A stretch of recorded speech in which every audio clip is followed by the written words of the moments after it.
I give my life. I'm giving you all of me. Out of the darkness and into your light, my heart surrenders to your design. You gave me purpose, so I give my life. I'm giving you all of me.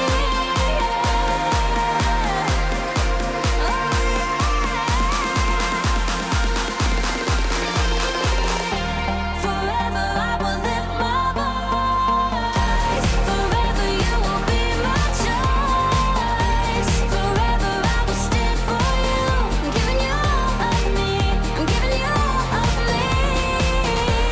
Forever I will lift my voice. Forever you will be my choice. Forever I will stand for you. I'm giving you all of me. I'm giving you all of me.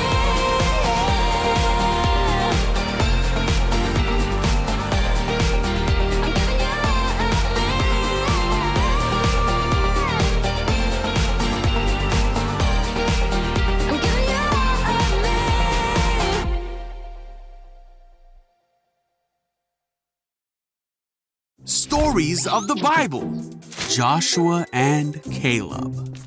This is Joshua, and this is Caleb. Hey! Joshua and Caleb were some of the Israelites who followed Moses out of Egypt into the wilderness to find the land that God had promised them. Yeah! Come on! Sometime after that, God told Moses to send out men to explore the promised land, which was called the land of Canaan. So Moses sent a leader from each of the 12 tribes of Israel, and Joshua and Caleb were among them. Moses told them to go see what the land was like and find out if the people living there were strong or weak. He told them to bring back a report of all they found. Yeah, let's do it!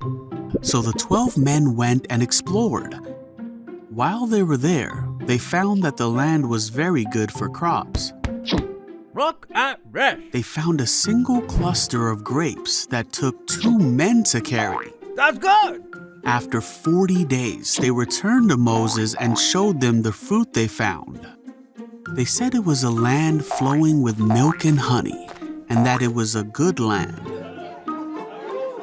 But they also said that the people living there were powerful and that their cities were strong. They even saw giants there.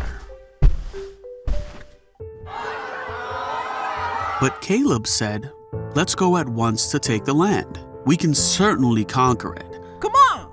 But the other men who were with him disagreed and spread the bad report all throughout the Israelite camp. This made the Israelites cry all through the night.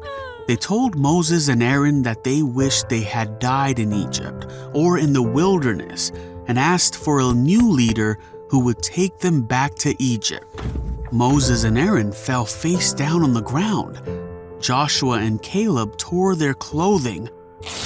Joshua and Caleb told the people, "The land we traveled through and explored is a wonderful land. And if the Lord is pleased with us, He will bring us safely into the land and give it to us. Do not rebel against the Lord, and don't be afraid of the people of the land. They have no protection, but the Lord is with us. Don't be afraid of them." But all the Israelites talked about hurting Joshua and Caleb. Then God's presence appeared to the Israelites, and God spoke to Moses. He was very angry at the Israelites and said to Moses, "Will they never believe me, even after all the miraculous signs I have done among them?" God said that He would make a new nation for Moses and that the Israelites would be no more. But Moses asked God to forgive the people, and God said He would, but that the people would wander in the wilderness for 40 years, and none of the people would enter the promised land except for Joshua and Caleb. The people did wander for 40 years. Moses died and Joshua became the new leader of the Israelites. Time came for Joshua to lead the Israelites into the promised land that Joshua and Caleb had scouted many years before. Joshua led the people, including Caleb, into the promised land, for God was with him wherever he went.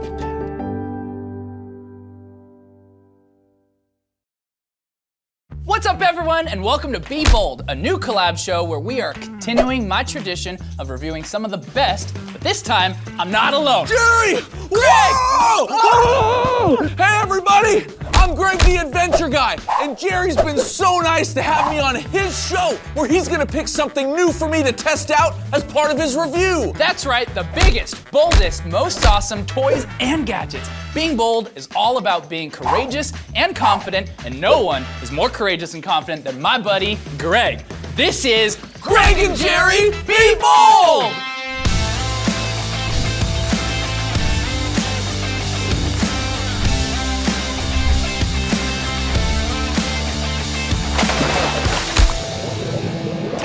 Last week, we were in the studio the whole time, but Greg is itching for an adventure. So today, he's gonna head back out into the field. Greg, you ready? I think so, Jerry.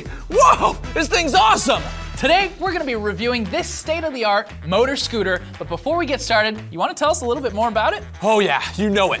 This is the Subglue underwater dual motor scooter. It's fully waterproof up to 131 feet and it's powerful enough to pull multiple people. Whoa, that sounds pretty impressive. But to make sure that we give this underwater scooter a proper review, I've set up an underwater treasure hunt. And I'm gonna be monitoring this live stream from here inside the studio, but it's gonna be up to Greg. So he's gonna be talking with me in real time and he's gotta bring that treasure back to us. You ready to go? Oh yeah, let's do it, Jerry. Wait, where are we going? Well, you're gonna have to wait and see. Okay, whoa, Jerry! Whoa, this thing's more powerful than I thought!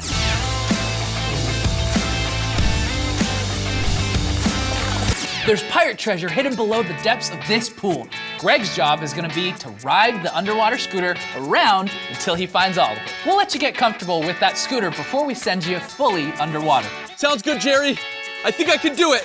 Don't electrocute me, scooter. Ugh, I've never used one of these contraptions before, so we're really gonna have to put it to the test. Okay, we're powered up here. Whoa! We got some spray in there. It looks like it's gonna work. All right, I'm getting my goggles. We're going under. Whoa, that looks so awesome.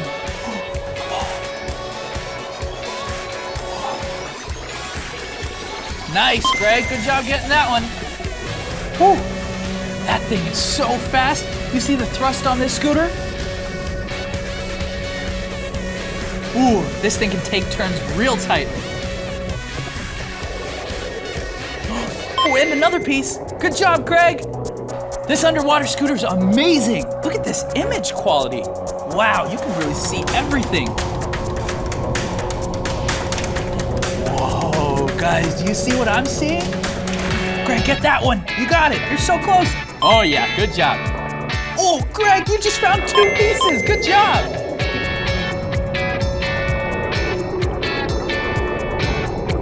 Oh, you got this, Greg. I believe in you. Nice, Greg. Good job getting that one. Okay, Jerry.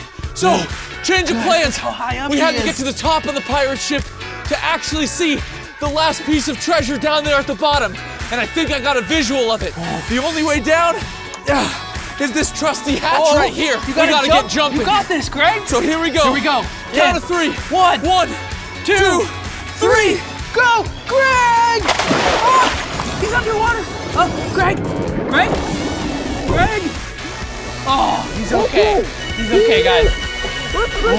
And he's got the last piece of the treasure.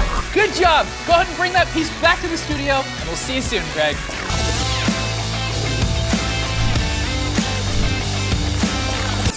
Whoa! That scooter is no joke! I felt like I was exploring an underwater world or something. It was so much fun. I mean, I definitely had my hesitations at first, but when you reminded me of the promise that the scooter would go over 131 feet underwater, I was ready to go. All I had to do was focus on the positive and less on being scared. Sometimes we all just need a little reminder of the good so we aren't so afraid of the bad. Like, remember in that Bible story from today when Joshua and Caleb were scouting out that promised land? Oh yeah, I mean, they saw some wild stuff, like giant grapes that people had to carry on their shoulders and literal giants. I would be pretty freaked out. Yeah, me too, but instead of focusing on the bad, I love how Caleb confidently reminded everyone that God had promised that land to them. Because of what he believed about God, he wasn't afraid. Caleb was bold and had confidence to take that land because he knew it was for them from God. He knew that God would keep his promise no matter what, no matter how scary or impossible things may seem, nothing is impossible for God, and God will always keep his promise. Totally. Now, even though Joshua and Caleb saw all the same things as the other scouts, because they remembered God's promise, they came to a totally different conclusion. They chose to trust God, and that gave them some serious confidence. And guess what? You know, God did give them that land just like he promised. There are so many stories like that in the Bible that prove to us God always keeps his promises. He might not have promised land to us, but he does have promises just for us. That's right. God tells us that he'll love us forever and that he'll always be with us. Oh yeah, he promises us comfort when things are hard or scary. God promises to keep us safe. And God's promises are for everyone who believe in Jesus and belong in his family. So we can trust God no matter what's going on in our lives. Exactly. Even when we're afraid, God always makes good on his promises. And if we can remember those promises, we can be bold and live courageously. Maybe there's someone you know who has lost confidence or is afraid. Now, is there a promise from God that they need to be reminded of? Maybe you can be bold and be the one to share about God's love for them, to help give them the confidence that they need. Yeah, that's so good. We can be people that share the truth about God and his promises with others. Friends, thanks for watching us get into some more hijinks this week. We've got one more episode of Be Bold left, and it's gonna be a lot of fun. Oh yeah, you don't want to miss it next week. No, you do not. We'll see you then. Bye!